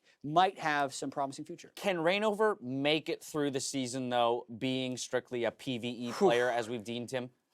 It's hard to say. Because when it works, it looks pretty, right? Yeah. Like when you get those, 3 times through stealing the Raptors and all of a sudden the other jungler is completely starved out. Looks thing is- fantastic. So what I would say is if Biofrost can pull off engages like this consistently and Reignover can play more as follow-up, then absolutely that can be their kind of mid to late game team fighting style. And Darshan, of course, I trust to be able to engage as well. So if those two are the primary engage and Reignover slots in more as follow-up, I have a lot more faith in this team's late game team fighting. I mean, to be fair, though, it's not like we wouldn't want him to be able to play both No, sides. yeah. This is a day, but you're defending if he is going to be strictly a PvP. Yeah, early or game PvE focus. rather, is going to be more about the others stepping up and filling those roles. And obviously, that's kind of an oversimplification of the problem for the viewers, right? But it is stylistically him farming very efficiently and shutting down the enemy jungler's ability to farm. If he does that successfully, I actually say yes, you can get through the whole split that way. Wow. Because in all those instances, the enemy jungler is now a non-factor. So you're just guaranteeing yourself one advantage player, and then the other guys just get to play straight up in the lane. Not always that simple. Lanes play a lot into it, knowing when you can and can't do it, play a lot into it, but it does work very well when it works. Just the less flashy style, if you will. Now, the highlight moments were aplenty this weekend, but the following players impressed enough to be named one of the OP5. For week 3, they are Hauntzer, Xmithie, Pobelter, Doublelift, and Smoothie. First up, TSM's Hauntzer. And this was just insane Gangplank play.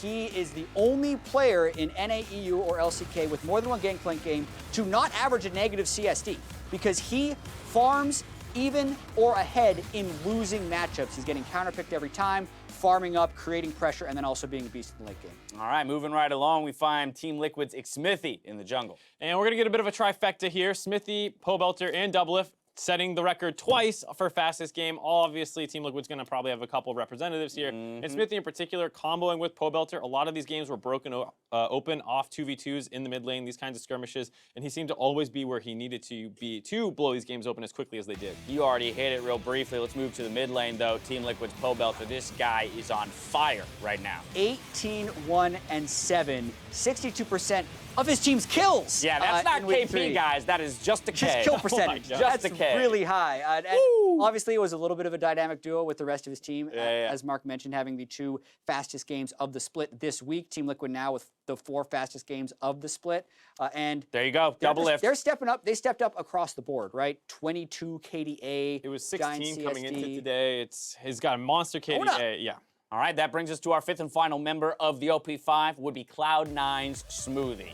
Feels like he has a very huge role in this team for his initiations, and he also tends to be the kind of key zoning tool in the late game around Barons, always giving his life up for the betterment of the team, getting active on the map, showing up topside just 7 minutes into the game. Huge performance out of him, and seems like kind of the premier playmaking support right now in the league. Very much so. Now, with our games closed out, let's see how things shook out in the standings. The tie in the top has dropped to 3 teams, with Cloud9, Echo Fox, and Team Liquid at 5-1 each, while 100 Thieves dropped to 4th, just above TSM and Counterlogic Gaming in 5th. Now, one of the things the standings don't show were the biggest plays of the weekend. That's why we called upon Twitter to send us your NALCS big plays, brought to you by Acer Predator. First up, Dark Shadow Zero and Asgaroth the Wise, sweet names, by the way, both did a double take as the clutch gaming jungler Lyra somehow managed to live with a hair of health. Lyra is actually going to be caught out. Lots of hard CC being chained in. Here comes Galio, the stopwatch to buy some time as well. The knockups, the AoE taunt there as well as the damage going to be had, though, is Lyra about to lose his life. Oh my But God. he flag and drags out. Are you kidding me? He survives. The shock blast shoots down the bot lane as well. After low on health, the back line pushed out. And how did no one die? The 100 Thieves collapse came in so quickly, and stopwatch so pivotal there too. They get taunted off. Field. It looks like, It just didn't hit him again. yeah. I cannot believe he got out of that. The Galio ultimate damage reduction coming through so big. Lyra! Guys, you gotta wonder how much of that is, I mean, it was a really sweet play regardless, but you gotta wonder how much of that is like the expectation that Lyra will go down, so everyone's already starting to redirect their That's damage like elsewhere. 90% And then it's of like, the oh play. crap, wait, he didn't die!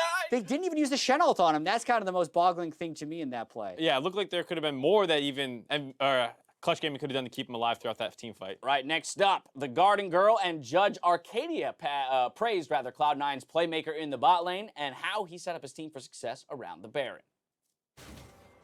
If Xenon can zone away Acadian, because good luck stealing from a Nunu or preventing a steal from one. Go Well, for he's it. got vision with the ball. This is very dangerous. They can actually look for a Shockwave Nunu combo. Over the wall, he's gonna flash for the headbutt, then pulverize to secure. Nicely done. They picked it up with the spike shockwave over the Baron. Doesn't get the kill. I can't get over it now, but don't hit. It's two. I don't have vision. I can go over now, but I'm gonna die. You guys want? I can go. Go. Finish right now. Finish right now. Everyone's here. Can you back up? Back up. I have flash. Yeah, absolutely worth it, right? You can see the comms right there. I'll go over, but I will die. They'll be like, yeah, sounds about right. We'll take the Baron. Yeah. And he's going to respawn by the time there's still the buff on 4 people. Totally worth. And at the beginning of this week, we showed his Taric play from week 2, also securing the Baron. So Smoothie, again, showing a lot of veteran status around these objectives, a lot of composure, if you will, as even in this most recent game, we saw a Dragon stolen by Living Artillery of all things. Yeah, so obviously Smoothie's helping Svenskeren out a lot because these are not easy Baron situations, but at least they're making them a little bit easier because there was an Orianna Shockwave that came in on the Baron buff there. Absolutely. Keep on tweeting those big plays, and we'll make sure to share them every Sunday, all split long. Now, before we send you off to solo queue this week, we're going to wrap up the day by looking at a couple plays that had us scratching our heads. Just a little reminder that while we're never quite like the pros, they're sometimes a lot like us. So here we go. Question marks. First up. FlyQuest Keane, Galio ult 2 inches away. Oh, You want to get away with Galio? He's like, okay, the user CC, time to ult away. Let's click the guy next to me. Name a teammate that's not Flame, Keane. Ah, Flame. I want to think like, I think I'm going to click on the portrait because his chocolate is probably far away from me, right? Yeah. Yeah, that's Not that time. Actually, right next to you. The G, mouse over to the left. That's what all these are going to have a lot of. yes, very much so. Next up, FlyQuest Stunts, Cleanse, and TL always Devour. And this is a bit of an oopsie by both players. Stunt, for some reason, does not actually have Ignite. He has Cleanse, so he runs over to Double Lift, pops this like particle effect around him to scare him. Yeah. Doesn't actually do anything, and then It's Ole. more- it was more one of those, hey, Double Lift, I bet you wish you had this spell right now. Yeah, he's just showing That's it what off. it was, showing Double Lift what he doesn't have. I'm going to give Ole the benefit of the doubt. He just ate a little early. He was so eager to save Double Lift that he was still in stasis. He eats the minion. He wanted the kill. Nothing you could do. He wanted the kill. He ate a minion to get the damage Look, later. a misplay on both sides. They cancel each Yeah. other out. It's all good. Next up, and finally, CLG's Reignover flash in place as Nudu. This one hurts. Oh, yeah. This one hurts me. Oh, God. It's just... Oh. What? No! It's so painful. The flight. We've all been there. We've all been there, though. Smite consume calculated by 1 off, and then you flash to get the auto attack, but it's too late. Too painful. Can't fault him for the effort, though. You can't. There's some can't. serious... Don't flash. I don't think. Mark's like, no, I definitely I don't can. think a flash is worth a blue buff. I could definitely fault him Yeah. for that. All right, before we go, or rather head off, we have to give a congratulations to the Philadelphia Eagles for winning the No, we Super don't. Bowl. We don't need to do All that. Over 5 the Patriots. I'm predictions sorry, right today. Mr. Boss. Also predicted the Eagles to beat the Patriots. It's a sad day He for did not. Mark. All right, that's going to do it for us. Now let's send it over to Freak, Azale, and Zyrene for NALCS tonight, where they'll review week's games and answer some fan tweets and look towards next week's matchups. Good night. I'm sorry, Mark. It's okay. Yeah, I said I all right. don't. Hello, everyone. Welcome to NALCS tonight. I am Freak. This is Azale. That is Zilean on the far side. The one and only Tom Kench one trick who can't devour champions. So bringing it back to the beginning of the day. You know what? It's okay, buddy. Azale, great work. I'm proud of you so much. Let's talk about what happened at NALCS so far this week. And I'm going to talk about success stories. I'm going to start out with TSM going 2-0. They broke the curse. How amazing are TSM now?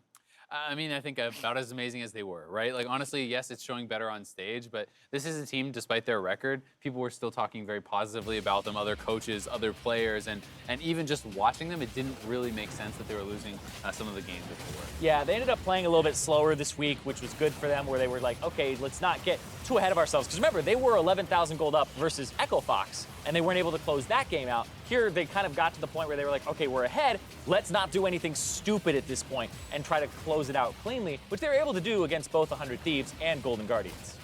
Yeah, honestly, pretty impressed with their win over 100 Thieves. That was the actual competition of the week. I mean, Golden Guardians right now are in a really sorry state, and you probably should never have a tough game against them in their current form. And yeah, TSM, you know, had small deficits against 100 Thieves. There were some good ganks from them, and they came back well. I'm interested to see what happens with this little meta that they're developing, where now they're playing around Sven and Mythi so much. They ran a GP Sejuani Talia for the top half of their map in both of their matches, and were able to GP ulti, provide pressure for the bottom lane, and even relieve pressure, because as somebody who wants to gank Sven and Mythi, now you have to take into account, do we have mid priority? Well, Talia could roam. Do we have a way to actually counter what GP wants to do? Because he's going to contribute to this. So I think it does help them out a whole bunch with that type of composition. Honestly, really like seeing Haunter on carries as well, simply because I think that so much of the team is not being proactive, and this was their problem at Worlds. They're playing extremely passively. They're not making plays. They're just kind of sitting back and waiting to win the game. And I think Haunter is one of the few guys on TSM that is making proactive plays, that is being aggressive and trying to push advantages. And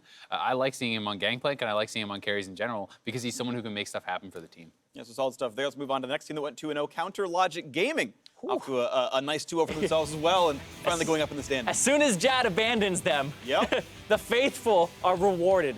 But man, this was where they gave Echo Fox their first loss of the split, and I honestly was not expecting this type of performance, especially from Darshan in the top lane. Yeah, I mean, Darshan, for me, has actually been really good this whole season and all last year, so I am more kind of You're less surprised, yeah. Unsurprised by Darshan, but what I am kind of surprised by is some of the performances that were turned in by the rest of the team, because I think that, Reignover looked much better. I think that the bottom lane in Stixxay in particular looked massively better. And this is a team that I wasn't sure if they were going to be able to turn it around so cleanly like I was with TSM, simply because I think in their 1-3 record, they looked pretty damn bad in a lot of those games. And, Stixxay in particular looked pretty damn bad in a lot of those games, but he turned in 2 good performances. He was solid, especially in the late game teamfights, both on Kog'Maw and Kalista. The compositions were kind of built and centered around him, and I think that is a really good thing for CLG fans to see. It's got to be super rough because, like, Stixxay during those games, like you said, he was not performing very well. But then everybody kind of starts questioning his last, year and a half of professional play, where they're like, was he even ever good, right? And they just keep... You can't do that. Immediately, that stuff starts happening, though, right? Like, it happens with TSM, where it's like Haunter has a bad game on Vladimir for the second half, and everybody's like, stop putting him on carries. Like, these overreactions are very volatile, but these players are very good at these types of things. They're professional damn players, and they know if they're given the resources, then they're able to carry. But sometimes you just have off games, and 1 or 2, they happen, especially in BO1s. I mean, with Stixxay, though, to be fair, I think some of the criticism is warranted, because while I don't think you can take away, 2016, where he won his championship, and MSI, where I think he was incredible, and, even in particular on Caitlyn, perhaps, the best Caitlyn player in the world at that time, maybe, arguments could be made. Sure, yeah. Either way. The point is, since then, I think his performances have been much more lackluster, and it has been a while since he has, at least in my opinion, been at that superstar status. It's not that I'm saying his whole last year and a half was bad or anything, but I don't think he has really reached that 2016 level at any time during 2017. And, and now coming into 2018, it felt like it was more of that continuation of a downward trend. And this week he has turned it around. We'll see if he can actually continue on that path. And you definitely thought it was going to be more of that downward trend continuing because of the fact that Aphromoo was no longer by his side, and it was Biofrost now. But they started working things out, and it looks like that bottom lane is starting to get up there in that conversation. But there are some really good bottom lanes right now. Yeah, this is a split where, by and large, there's a lot of really good teams, a lot of really good players. So being top of the table is going to be difficult. Let's move on, though, talk about one other game that piqued our interest. Clutch Gaming versus 100 Thieves was marked pretty importantly at the beginning of the week. These teams have now kind of ended up in pretty different situations, but was a close one. Yeah, I really like this game because of the team composition from Clutch Gaming, where they have a Shen to support their Jace top lane, and then they also have a Galio Jarvan combo. Like, this is a ton of engage for this composition, a lot of protection if they get Doe, and it also has protection for their split pusher with double globals to help the Jace. Clutch Gaming actually got out to a really large lead in this game, but they weren't able to close because they started taking team fights with the Jace, and then they ended up losing despite having things like the Elder Dragon, but they had no elemental drakes. So this is one that, if I could say go back and watch a game for people at home, I would recommend this game because I think these Galio Jarvan, Galio Camille type compositions will start popping up even more if they makes it through the bans, of course. But playing against it is so hard, and we saw 100 Thieves find a way to actually force some fights. Yeah, you're talking about games to watch real quick. If you don't have a lot of time to watch all the LCS games, just go watch Liquid from last week. You've got under an hour of game time to watch part 2 of this one. Like, we talk about teams with impressive 2-0s. Liquid look insanely sharp as well. Yeah, they've been so good. And to me, they are, the clear #1 team right now, simply because of the dominance that they have put out. They have been so good at closing out games, so good at getting early leads. And we've seen a ton of teams, even with big leads, struggle to close the games. And even if they do so, Sneaky was talking today, I believe, about how he wasn't even really sure why it was so hard to close their game, because they did have a big advantage, and they're not sure why it sometimes feels so difficult to close out that game. So TL does not seem to be struggling with that whatsoever. They seem to just be absolutely obliterating a lot of these teams. Yeah, and that's why, calling the top of the table right now is really difficult, because I would actually put Cloud9 as my #1 right now, because I've actually seen longer games from them, and they aren't messing up. Whereas if you have short games, less of your flaws are actually revealed, where you don't have to play those 30 minutes, those 40, 35 minutes. Are you a better team if you can't close the game early and then you have to go longer, right? I feel like for C9 though, those are compositional things, right? They have the Kog'Maw that has to worry about GP, Gragas. If you blow flash, you're off the table for 5 minutes. Like, they had no way to really approach those fights, and I like the way they approached them very safely, and it was a calculated thing using their advantage. Great. We can have that discussion a bit later. We've got the rest of the show planned out. We're going to move on to Twitter questions segments. A lot of you tweeted at Esports had some questions for us. So first up from iSlasher says, after this week's performance, what do you guys think TSM's trajectory is going to look like from now to the end of the regular season? Is it all the way to the top, or will they encounter more hills to climb before potentially reaching there? he really thinks TSM going to do well, by the way. Whether it's going to be difficult or not, he thinks it's going to be on the top. I mean, I definitely think that there are a lot of hills to climb. I think that this was a solid week for TSM, but nothing against 100 Thieves. I didn't think that they were the strongest of those teams that were sitting at 4-1, right? I don't think that they're on the same level as maybe even like the Liquid C9 or the Fox. Liquid or the Echo Fox. Yeah. Like those teams, I think I all agree are they're worse than all those difficult. three. And then they beat Golden Guardians, right? Which right now is the Everyone worst has. team, clearly.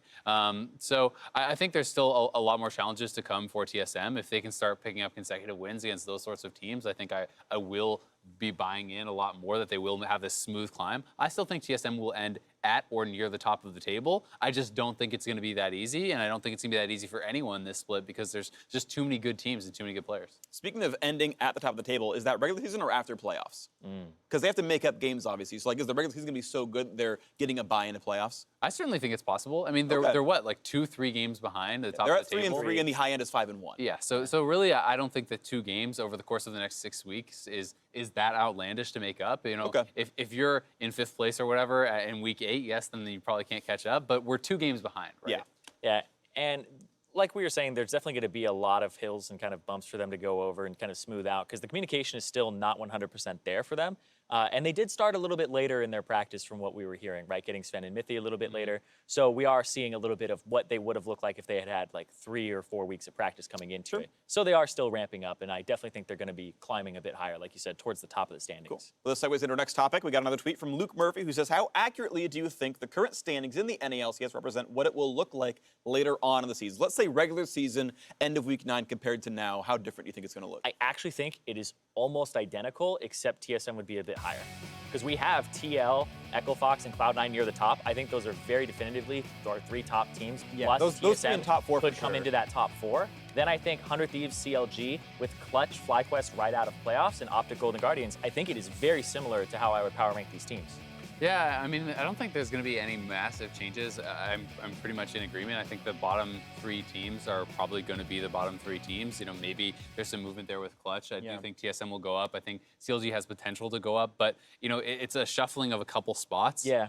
Because the teams right now that are in the top 6 are probably who are going to be around the top 6 come playoff time. Yeah, and that's the thing is like Clutch sitting at 7th right now. But like everybody keeps talking about that level that they have where they could make playoffs. But I feel like there's just too many cooks in the kitchen and it forces them out where you have 7 teams, 8 teams that you're like, they could be in playoffs, but literally only 6 get to go. I know I was big on Clutch coming in, and so were you, Azale. I think you had them as 4th in your power ranks. I had them about there as well, myself coming in. Yeah, I think like they can beat 100 Thieves next time around. That first game was close. They probably should have won. You could make the argument they misplayed around the Jace. Like, current form CLG, current form TSM feel like teams they can beat, and like that's a very tight race for me. I definitely think so, but one of the things that has kind of made me have my opinion drop a little bit with Clutch, because I did think they were going to be quite a strong team, is the fact that Lyra has not been as good as I was expecting. Lyra, he was incredible in spring. He was considered the best jungler in the league on the worst team in the league, basically.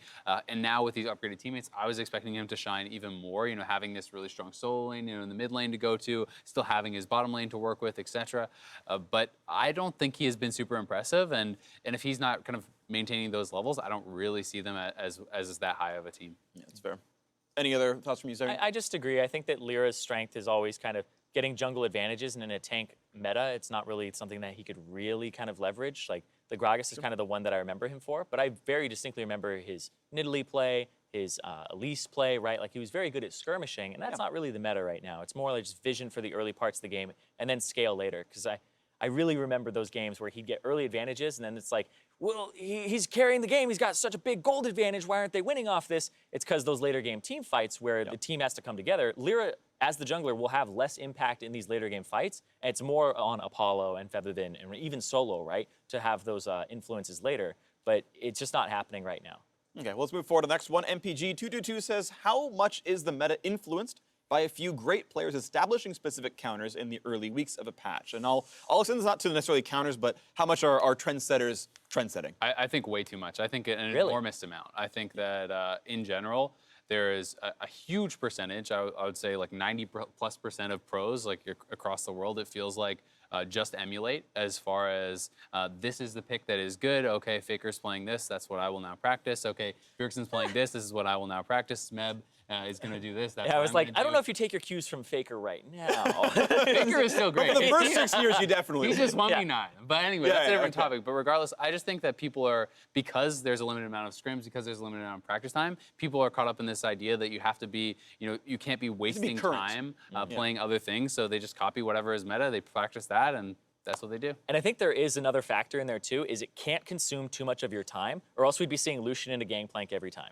right? Where like huhi busted that out, that is not setting a trend, that is having a specific counter pick. Where huhi And had Gangplank is like the most Soul. blind pick top laner. Like Right? this is something that you probably should practice to see if it's good because you're gonna run into the matchup. Exactly. Also hard to play, though. It is Yeah. hard to play. It's And just like the Riven, coming out on LCK and top lane. You could be like, oh, that's really good in a GP. Okay, well, I guess I'll just bring Riven out next week. Yeah, Okay, and we'll that's play hard. 500 games first. It has to be accessible, right? It has to be something where your time investment is going to see immediate returns, where it's like rather easy to pick up for you, or you have previous games on it. Yeah. That's why nobody's like picked up the Aurelion Soul, right, back in the day. That's an exact example I wanted to bring up myself. And you're right. I think like you're all speaking truths that you have an economy of time and spending it properly. If you have too many test points, you're like, well, was Lucian good, or should we not have tried Maokai support this game? And well, if you got two things going that are weird, sorry, we can't know what the real reason was why we got outscaled in team fights because we have no front line. Was it the wrong tank support? Was it the wrong top lane?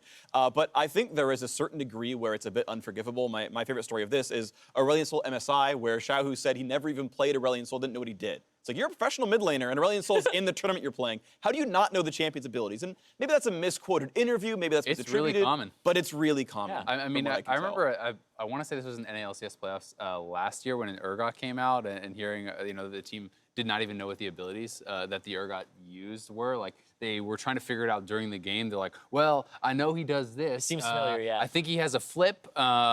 His ult's an execute.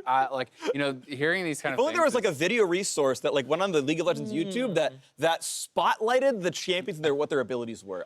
Just read the tooltips, right? Also At the very that, least, but definitely it is way more common than you think. And talking to Mark, he talks about that kind of stuff all the time. How even sometimes he would brief pros on certain patch changes. For and reference, then- like Mark used to be a coach or analyst for Team Liquid. Yeah, Continue. Before they were good. Yeah, when they were still bad, Mark's working with the team. Now they're great. But you're saying he in would this case, he would brief correlation players. is causation. Yeah, But, for sure. but either Brief way, players. He would brief players on patch changes, and then during the games, he would hear them talking about, what is that? I didn't know it does this. And he's like, I told you. Yeah, players a lot of times don't read patch notes or really look at their builds sometimes. Like even huhi, earlier in the year, he bought both Sterix and Maw, which they are unique passive you passives can't that get both activate, shields. right? Yeah. You can't get both shields. The lifeline was actually changed to just a single thing. So I was like, A year ago. what are you doing? Yeah. But Yeah. All right, so one final topic for us here on NALCS tonight is the look ahead to next week's games, and honestly, there are some nuts ones. Most notably, though it's not all today, TL plays the top of the table. They've got TL Cloud9 second game of the day, which is super nuts on Saturday, but Sunday has some pretty incredible games as well, as T will take on Echo Fox. Also, TSM versus CLG is going to be massive. What stands out to you guys? Cloud9 Liquid, we're going to find out if, TL has those flaws in the later game. Yeah. What if they just win in 25 minutes? Then they still have the flaws in the late game. It's still Cloud9 who's better. Yeah, They'll win at exactly. 35. But like my argument for that is I've actually seen more of Cloud9, so I know what they look like in those late game situations. I've seen them win for longer. They must be Yeah, the I better mean, team. I know TL just we're wins trolling. too fast and too easily. You don't get to see enough game time, so they I don't probably know why suck. this is such a ridiculous concept to you two, because mostly if somebody kidding. plays for longer, you're going to see more bit. flaws, more things that could actually be like cracks in the armor. Whereas if you play a fast early game and you're able to close out, then you aren't able to show those things, right? It's like a whole thing where you're playing a bunch of early game and you're not playing the late game. You will tend to have more. I'm not saying that they will, but I'm saying that I have seen Cloud9 in those situations, so I know that they're okay and I can give them a check mark there, where I don't know if TL can. I think it makes sense if you're playing a full early game comp and then you're just winning early game, then that makes sense. But a lot of times, TL still is playing Tristana and these sorts of things where I feel they still have a strong late game, right? And in that case, I don't think you can really lose marks for winning early. But obviously, it's just personal. Yeah, I'm not saying they lose marks. I'm saying C9 passed those marks where I can't give them the It's marks undefined yet for you. for TL. I can see your kind of point there. Also, matches that I'm kind of interested in. I think it's TSM plays Clutch, which is a potentially playoff seeding battle, as well as FlyQuest taking on another squad kind of. I think it's 100 Thieves, something like that. So a lot of these playoff sessions, you guys talked about how basically 4, 5, 6, 7 is pretty nebulous, and like one of those teams is out, maybe two of those teams are out, and that's going to be tough one to watch for. And there's a CLG TSM as well, right? On Sunday, right? And Sven was going Super Saiyan on the screen there, so you have to see how, Looks super he cool. performs next week. Next week, week 4. All right, he's going to power up for about 6 days. Exactly. We'll see him come in. Thank you very much for watching NALCS tonight. That's going to do it for us. Thank you both very much for lending your opinions. Sorry for making fun of you so much for liking Cloud9's late game, Zyrene. It's okay. But you're wrong. Bye, everyone. There's a four-way tie for first and a four-way tie for fifth as we approach the end of week 3, and it's time to see if any teams can break the mold in today's game. Oh, yes, the dance party. Oh, give him the donk. Give him the donk. Calvo. I got a fever. And the only prescription is more cowbell. 20 with some free time. Mithy will drop Mike Young going to do as well. And 100 these will stay alive. I'm going Jarvan. Kog'Maw dead. Hog's dead. Okay, nice. Nice. We can Get me on that. Give him a penta. Give him a penta. I'm missing every barrel. Give him a penta. Give him a penta. Oh my god, my KD is so good. Alright, Gnar. Gnar? Yep. I believe in you. Okay. Alright. Here comes the Soul and Sundra band. That's a really insult, by the way, so that is basically 8 mid lane bans. It's alright, it's alright. I mean, And now Jensen on the attack, but the Permafrost there sums up Lyra. A combo there from Smoothie. Next Jensen the double. Torrent Solo, they might just going straight for the Nexus. CG just can't get there right now. Sneaky, I'm gonna hit the Nexus down, and Cloud9 with the power play win the game. Boboso on a rampage, takes 1, takes 2. Looking for the triple as Contracts here. Maybe make it 4. Team Liquid, a new personal best. Biofrost heroic, or living until we the sniper down. Stixxay out. What's up? oh my god. Gets the kill, blade though low. Stixxay, he's gonna get caught up on the front side of it, but the damage I think is too much. CLG will tie with TSM as they look to fight them next week. First blood comes through. No way out next for Kog'Maw. Gonna fall down. The double kill for Alltech. Yeah. Big Gnar comes across 2 stunts. 2 more kills come through. 4 so far. Looking for 5 and 6. Oh, and Echo Fox had to sweat a bit, but they made it come down 5-1 and the week in first place.